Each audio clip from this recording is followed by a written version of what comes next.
নমস্কার বন্ধুরা, এটি নিফটি ফিফটি ইন্ডেক্সের 5 মিনিটের চার্ট। এটি আজকের ট্রেডিং সেশন অর্থাৎ 20 ফেব্রুয়ারির চার্ট। তা আজকের এই চার্টটি অ্যানালিসিস করে চলুন দেখা যাক আজকের ট্রেডের লজিকগুলো কী ছিল এবং কোথায় কোথায় আজকে ট্রেড হয়েছে।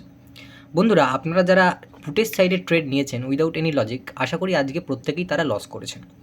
তার কারণটা কি সেটা আমরা আজকে সিম্পলি এখানে আলোচনা করব। নিফটির যদি আপনি ওপেনিং দেখেন, নিফটির ওপেনিংটা হয়েছিল এই জায়গায়।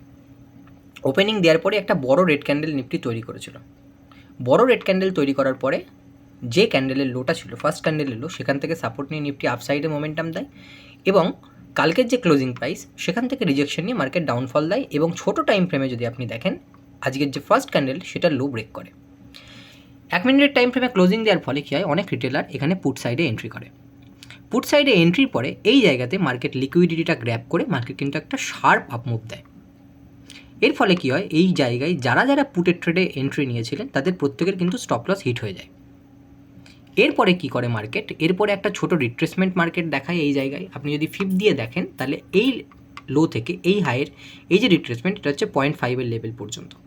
ওভারঅল মার্কেটের মুভ আপনি যদি বড় টাইম ফ্রেমে অর্থাৎ 1 আওয়ারের টাইম ফ্রেম, 2 আওয়ারের টাইম ফ্রেম বা 1 ডে টাইম ফ্রেমে দেখেন, সেটা কিন্তু আপ ট্রেন্ডে রয়েছে।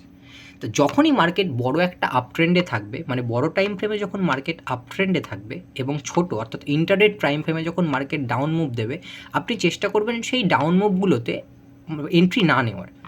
এমনিতেই নিফটির দেখুন এইসব জায়গাগুলোতে সাপোর্ট রয়েছে, তার উপরে নিফটি ইএমের ওপরে ট্রেড করছে, ইএমের নিচে প্রপার ক্লোজিংও আসেনি। এই জায়গাতে যদি আপনি পুটের ট্রেডে এন্ট্রি নেন সেটা হায়ার রিস্কি ট্রেড এবং এখানে আপনার টার্গেট পাওয়ার চান্স কিন্তু অনেকটাই কম, অর্থাৎ রিস্ক রিওয়ার্ড যে রেশিও সেটা কিন্তু অনেক কমে যাবে।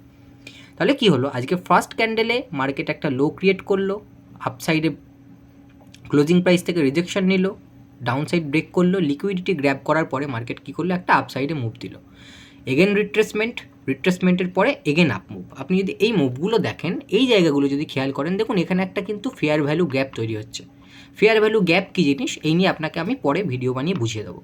অর্থাৎ আপ ট্রেন্ডের মার্কেটে সবসময় চেষ্টা করবেন আপসাইডের ট্রেডে এন্ট্রি নেওয়ার। আপনি যদি এখান থেকে এই মুভের এই রিট্রেসমেন্টটাতে এন্ট্রি নিতেন এই ক্যান্ডেলটার কনফার্মেশনে, তাহলে দেখুন আপনার কিন্তু একটা খুব সুন্দর ডিসেন্ট প্রফিট হতো। নেক্সট কী করেছে নিফটি, এই জায়গা থেকে রেজিস্ট্যান্স নিয়েছে 22,180 লেভেল, যেখান থেকে প্রিভিয়াসলি রেজিস্ট্যান্স নিয়ে মার্কেট নিচে এসেছিল, সেই একই জায়গা থেকে মার্কেট স্মল আর রিট্রেসমেন্ট দিয়েছে, then again up move, again একটা ডাউনফল। এই ডাউনফলে একটা পুটের ট্রেড এন্ট্রি নেওয়া যেতে পারতো এই বড় ক্যান্ডেলের এই রিট্রেসমেন্ট অর্থাৎ এই ব্রেকডাউনটাই। এই ব্রেকডাউনে আপনি যদি নিতেন আপনার একটা ছোটো টার্গেট হতো, কিন্তু এই ট্রেডও আমার কাছে রিস্ক রিওয়ার্ড রেশিও অনুযায়ী ঠিকঠাক নয়, কারণ আপনি যদি এখানে এন্ট্রি নেন আপনার এসএল অনেক বড়, সেই তুলনায় আপনার রিওয়ার্ড কিন্তু অনেক ছোটো, কারণ এখানে একটা মেজর সাপোর্ট রয়েছে যেখান থেকে নিফটি বড় আপমুভ দিয়েছে। ঠিক একই জায়গায় সেই সাপোর্টে এসে নিফটি দেখুন আবার একটা বড় সাপোর্ট নিল, দেন এগেন বিগ আপমুভ।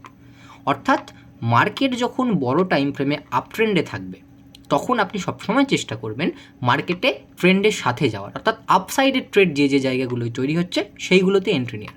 সেখানে আপনার রিস্ক অনেক কম, রিওয়ার্ড কিন্তু অনেক বেশি থাকবে। আপনি যদি নিফটিকে দেখেন, ফার্স্ট যেটা আমাদের ট্রেড ছিল সেটা হচ্ছে এই রিট্রেসমেন্টে, এখানে যেখানে আপনার একটা ছোট রিস্ক দিয়ে আপনার কিন্তু খুব সুন্দর রিওয়ার্ড এসছে।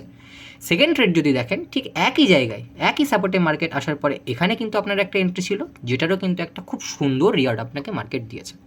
একইভাবে আমরা যদি ব্যাঙ্ক নিফটির চার্টকে দেখি, ব্যাঙ্ক নিফটির চার্টকে যদি আপনি দেখেন তাহলে দেখবেন ব্যাঙ্ক নিফটিও আজকে ওপেন দিয়েছিল ঠিক এই জায়গায়, অর্থাৎ কালকের যেখানে ক্লোজিং দিয়েছিল তার সামান্য নিচে।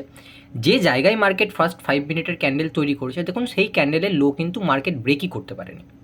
মার্কেট যে জায়গায় ওপেন হয়েছিল, মানে যে জায়গায় লো ক্রিয়েট করেছিল, ঠিক সেই জায়গা থেকে আপনি যদি প্রিভিয়াসলি দেখেন, প্রিভিয়াসলি কিন্তু মার্কেট বারবার সেই জায়গা থেকে বাউন্স নিয়েছে।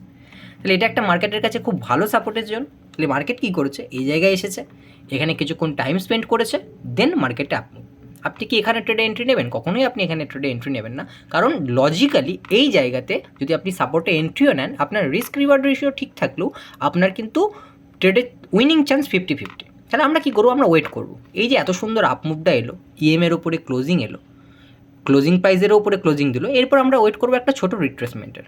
আপনি যদি এই মুভ থেকে এই হাই ক্যালকুলেট করেন, আপনি যদি এটা দেখেন, দেখবেন 0.5 রিট্রেসমেন্ট।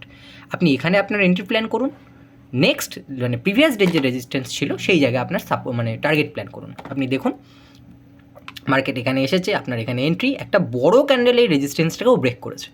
অর্থাৎ আপনার যদি এখানে এন্ট্রি হয়, এখানে যদি আপনার এসএল থাকে, আপনার রিওয়ার্ড দেখুন।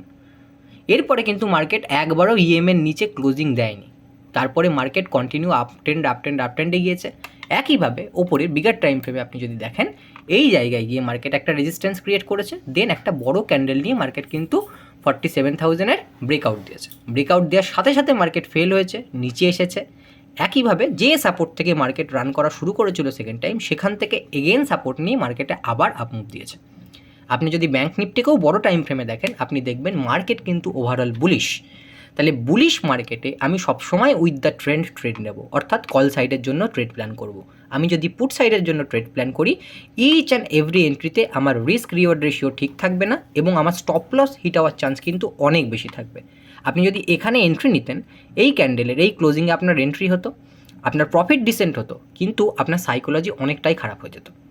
আর আপনি যদি এইখানে এন্ট্রি নিতেন, অর্থাৎ এই সাপোর্ট ওই সেম জোনে যদি আপনি এখানে এন্ট্রি প্ল্যান করতেন স্মলার টাইম ফ্রেমে গিয়ে, আপনার এইখানে ছোটো একটা স্টপ লস তৈরি হতো, আপনার রিওয়ার্ড দেখুন আপনি।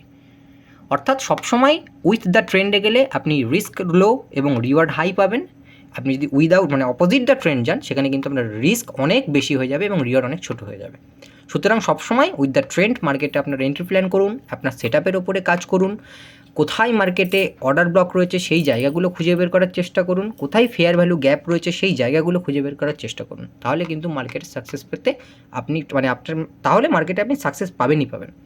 তাহলে আজকের ভিডিও থেকে যদি আপনি সামান্য কিছু শিখে রাখতে পারেন বা শিখতে পারেন, তাহলে অবশ্যই ভিডিওটা লাইক, কমেন্ট, সাবস্ক্রাইব করে দেবেন চ্যানেলটিকে। Thank you.